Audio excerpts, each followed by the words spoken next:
How do you replace a compressor and an outdoor fan motor on an air conditioning system? Today I'm going to show you how I replace this compressor and this fan motor. Before we do that, I'm going to show you why I'm replacing the compressor and the outdoor fan motor.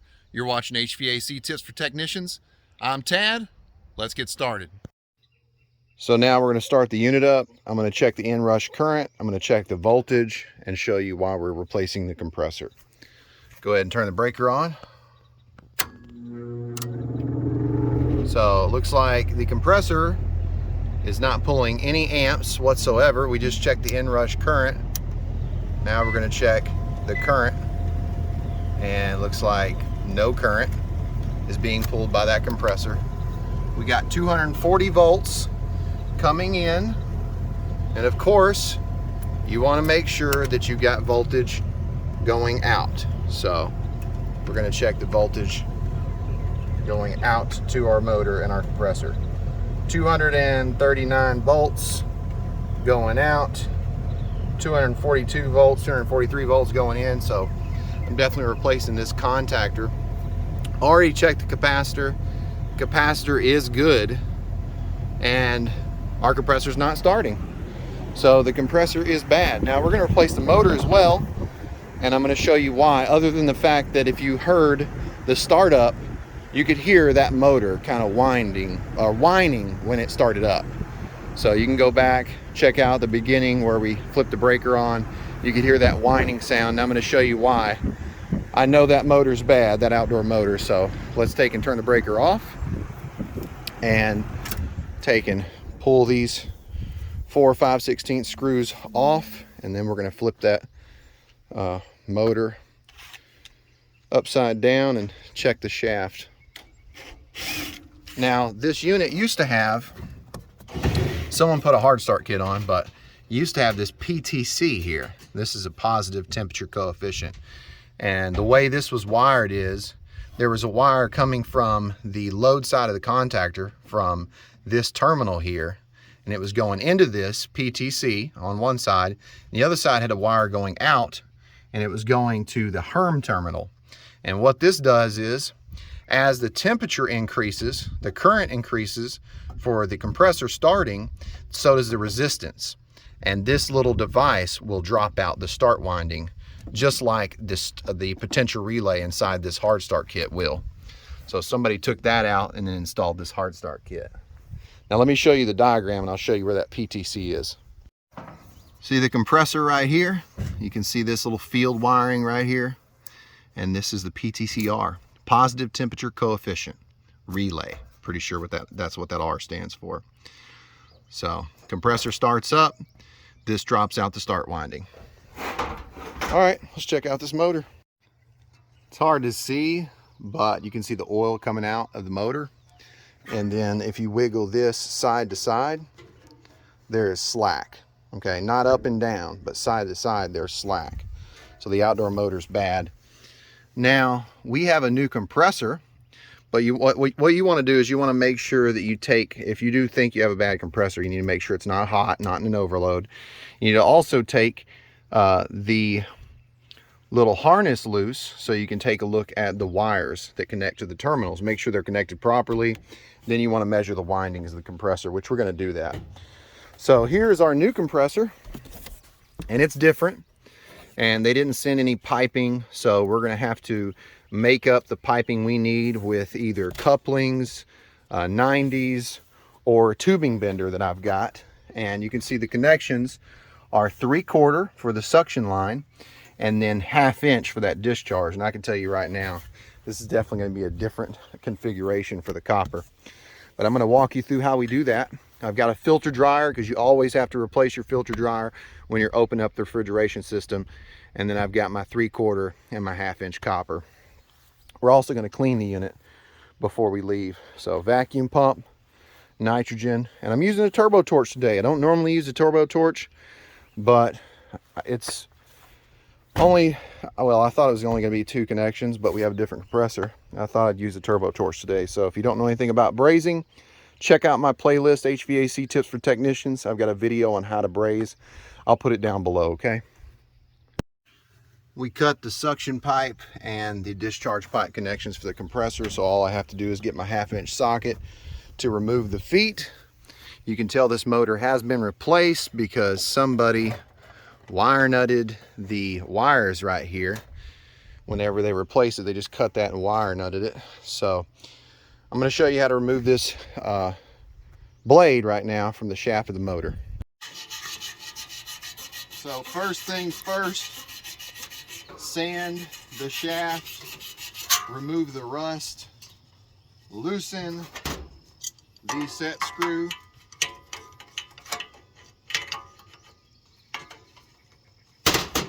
all right, and then WD-40, PB Blaster, whatever you use. And then what you're going to do is you're going to take your adjustable crescent wrench, you're going to turn that shaft, and then you're going to hold this, and then it's just going to slide right off. Now, it's not always that easy, and I know I make it look easy, so don't think it's super easy every time. You may need a bearing puller. Now I'm going to go ahead and cut these wires, remove this. Now, tools will make your life a lot easier. It'll make your job a lot easier. So you want to make sure you have the right tools. Always use the right tools. Oh, by the way, this socket for this setup is 7/16. So 7/16 socket, and you can remove these nuts here.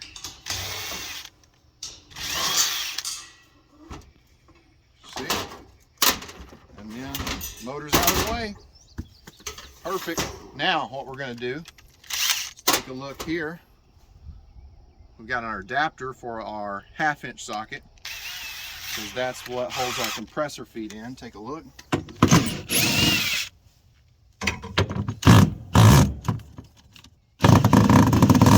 hard to get to that one. May need to turn my drill around. See?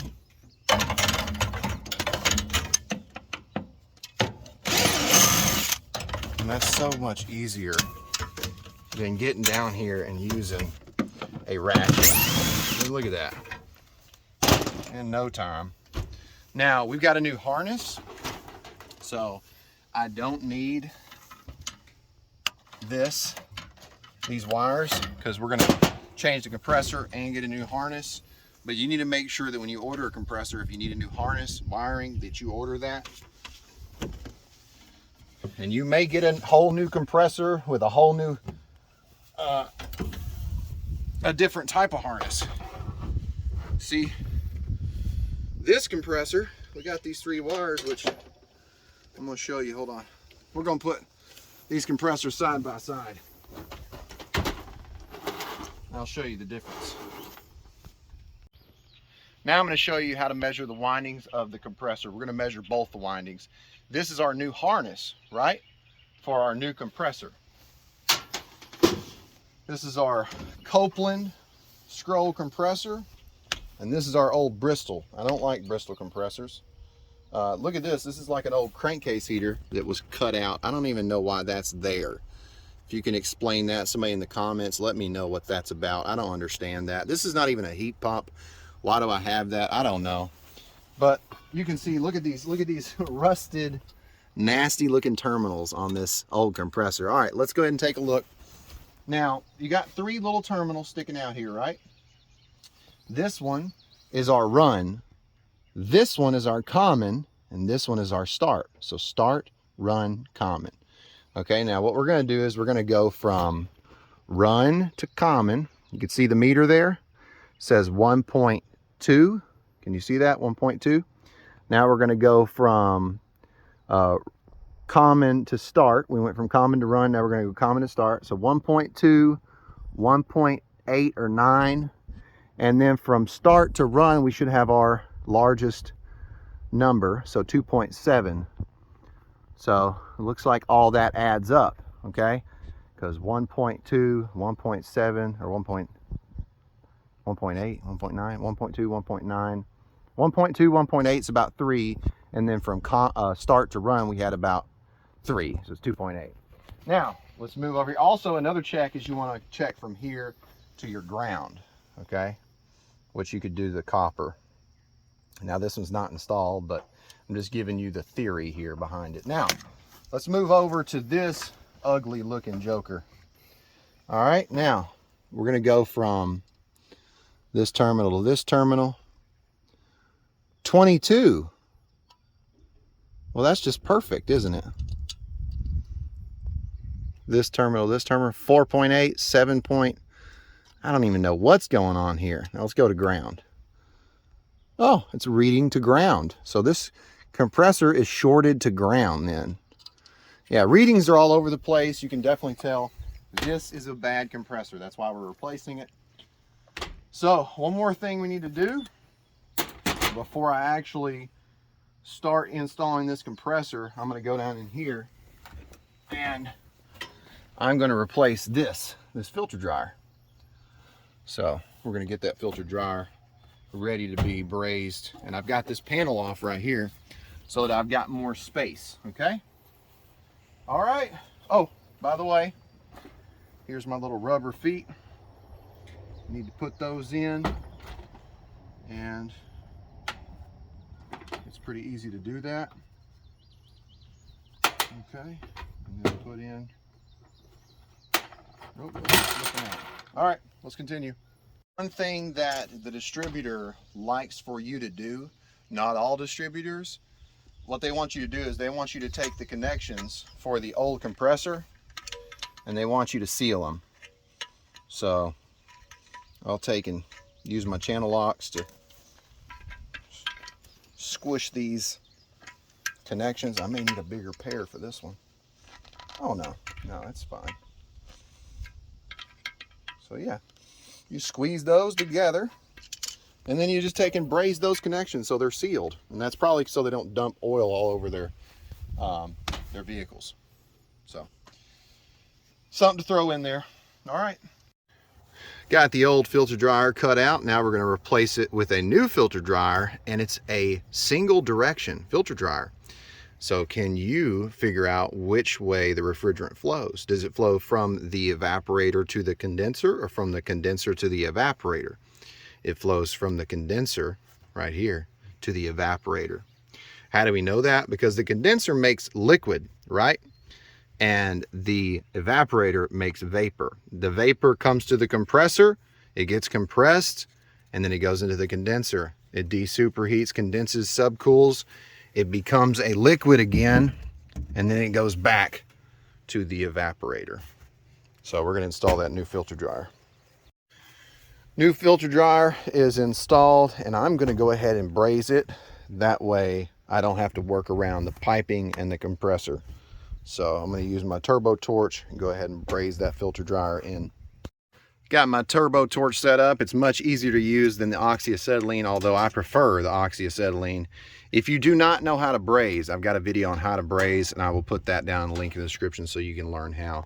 I'm going to use this little location here to braze first, and then I'll probably go up top. Okay, so now I'm going to talk to you about how I'm going to configure the copper. It's going to be pretty easy because I faced the compressor this way. It made sense. Why? Because all I got to do is push this line over and then run a straight piece of copper in, and then this one right here, I'm going to leave it, and then I'm just going to elbow up and then elbow in. Ba-ding!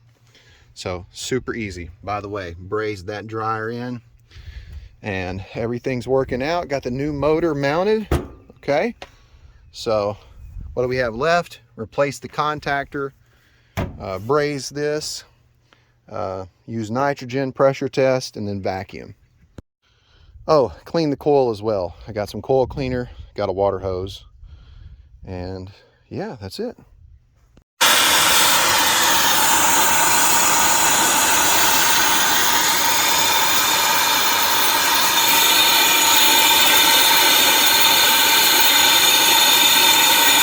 Back up the torch a little bit.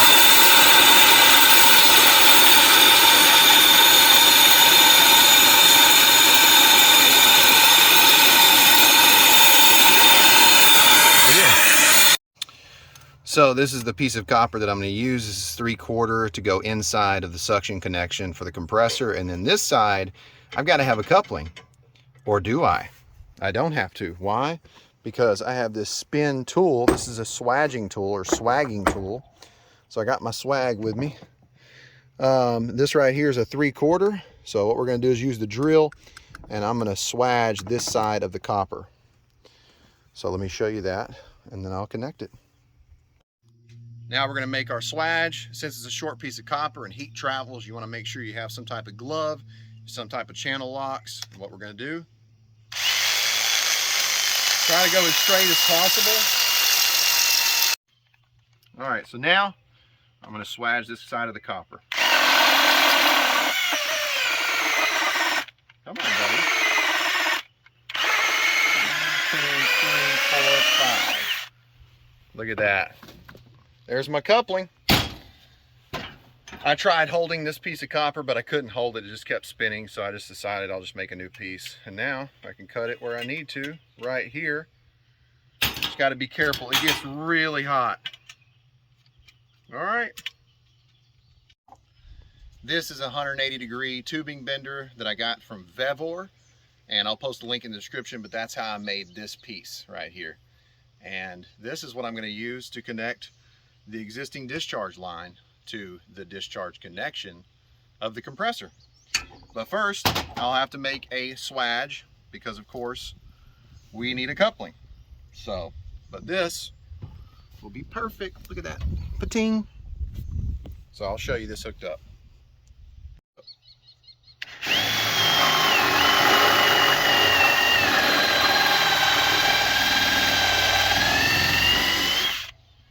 And there's our swage. So, all right, so this should go right over that. All right, and then this should go in here. Beautiful. Need to make that a little bit straighter. But this tool is pretty awesome. Got the nitrogen and the nitrogen regulator hooked up. Got the pressure on about 275. Letting it set. Checking with soap. Making sure that all my connections are good. And I don't have any leaks. And then we'll put it on the vacuum pump. While it's vacuuming, we'll clean the outdoor coil. We'll replace this contactor. You see that rusted screw there? And then you can see I've already routed the compressor wires through here. So we'll go ahead and hook those up. And then put our outdoor fan motor back in, because I got the new fan motor. Okay. While I have the system on the vacuum pump, I'm going to clean the outdoor coil, and I'm going to replace this contactor. I'm going to show you how to replace a contactor. This is the contactor we're going to be using. It's a 2-pole contactor. I like to use 2-pole contactors. There are 1-pole and there are 2-pole, but this is a 2-pole. And the good thing about replacing this contactor is I'm going to take a seat. So these are the tools I'm going to use. 5/16 bit, drill, a pair of wire strippers, flathead screwdriver, and then a crimping tool just in case. All right, so a very easy way to replace the contactor without having to get too confused on the wiring is you take the line side off first, or the load, can be either one, and then you put it on your contactor, okay? So I'm gonna set this right here, and before I loosen these screws, I'm gonna pull these wires off, okay? Okay, see that? We have a white and 2 purples on the left, and then on the right we have these black wires. So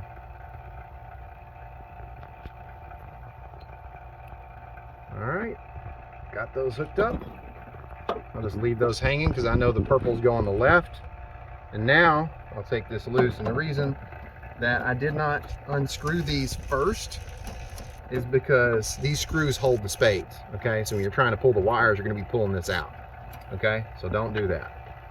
Now I can hook this up if I need to, or I can go ahead and take the rest of it loose. Now we got the coil, so I'm pretty good at memorizing where everything goes. If you are, you can just go ahead and pull all the wires off. So we got a brown on one side of the coil, we got a blue wire on the other. Now, I'm gonna go ahead and unhook this side. And since we are not using the old compressor wires, we're gonna pull them out. See that? We're gonna be using these. Okay, so, oh, I just sat there and did what I told y'all not to do. I just loosened up.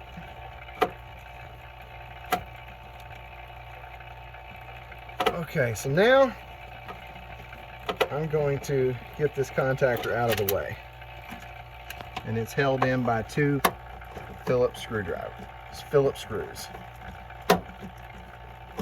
Alright, that's out of the way. And you can see there's a black and a red on this side. Okay, those are thicker wires, so. Alright, now we're going to go ahead and put these back in. Red, black. See that? Oh, see that one? Doesn't really go on there tight. So what we need to do is we need to take and crimp this down here. This is a female spade, okay? So when you pull them off, you put them back on, sometimes they loosen up. You want to make sure it's tight like that. Okay, now coil wires, blue on one side, what did we say? Brown on the other. Okay, brown on the other. I need to get that hard start kit out of there. Okay, now what do we got left? On this side we had a white and two purples. So there's our white and our two purples. So now we can screw this back in, right? And get it back in place.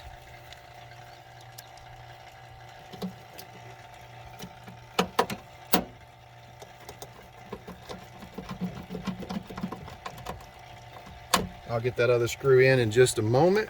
What I'm going to do is go ahead and connect these. See, this is where our black wire went. All right, this is where our white wire went.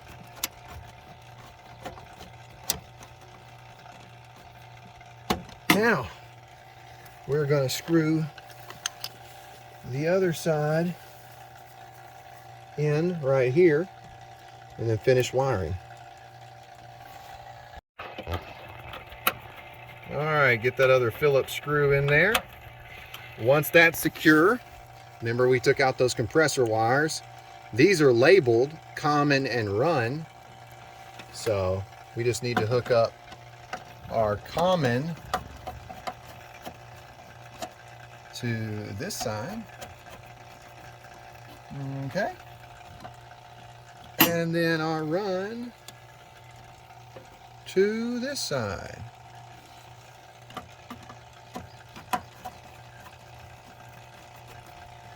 And then we got one more wire for our compressor hookup.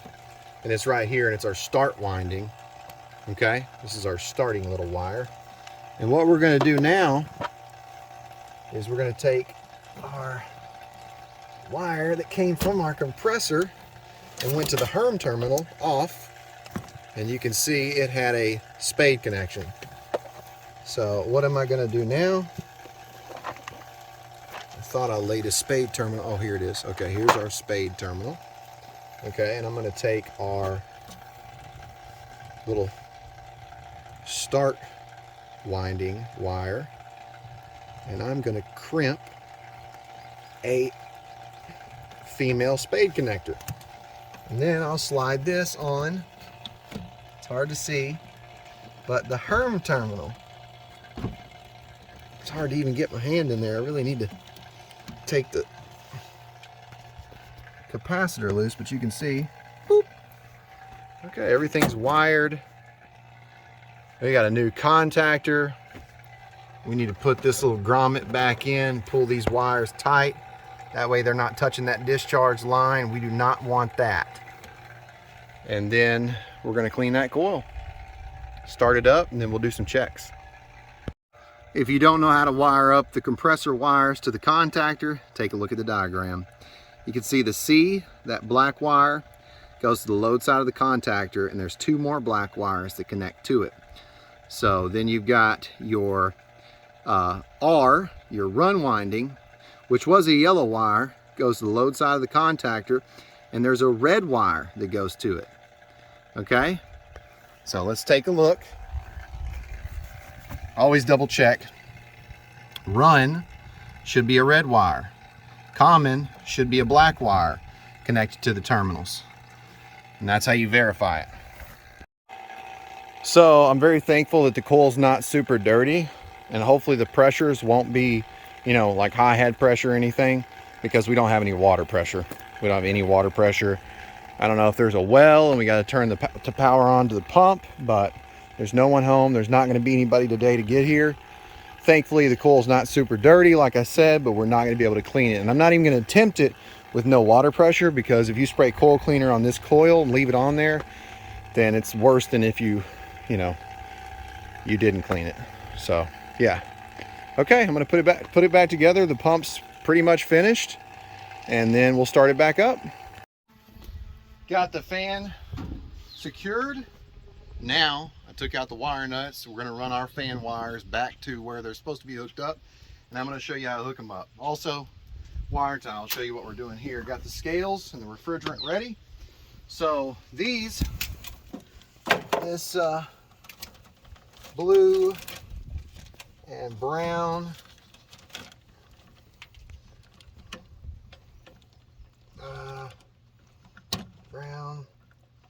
purple, and I don't know why I said blue. There wasn't a blue there. And black. These are our old fan wires, okay? Now we ran our fan motor wires straight back to where they're supposed to be hooked up. The black wire is 1 leg of power. Goes to the load side of the contactor, okay? And then the red wire goes to the common terminal of the capacitor, and you can hook it here, or you could actually hook it right here on this other side of this contactor, because there's a wire that goes from the common to that side of the load side of the contactor. And then our brown wire, of course, goes to our fan terminal right here. Now we should be in good shape. So we got everything, we're good to go. Now the wire tie. Where do I use this wire tie? Right here. Why do I use it? Because I don't want my fan wires to get caught inside the fan blade. So make sure you carry wire ties with you. Okay, just loosely right there, that way.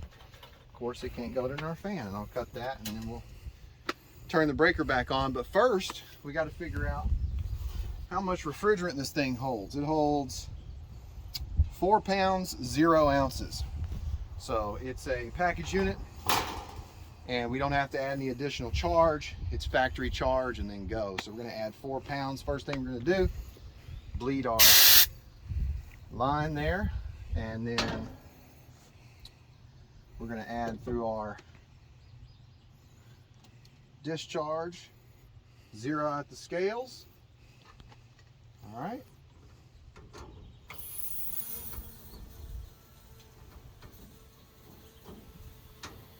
All right.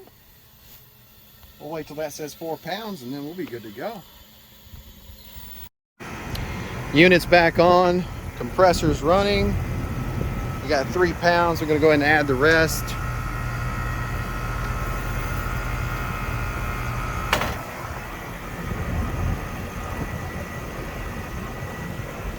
Then we'll check the amp draw and the voltage across the contactor. We got 4 pounds added. The low side is 130 and high side is about 305. So pressures look great for 410A. Now we're going to measure the voltage on the line side of the contactor. Okay, and that's 241, and then on the load side of the contactor, 241. Good deal. I noticed on the older contactor we had a little bit of a voltage change, so I knew something was wrong with that contactor, because the voltage should be just about the same, okay, across that contactor.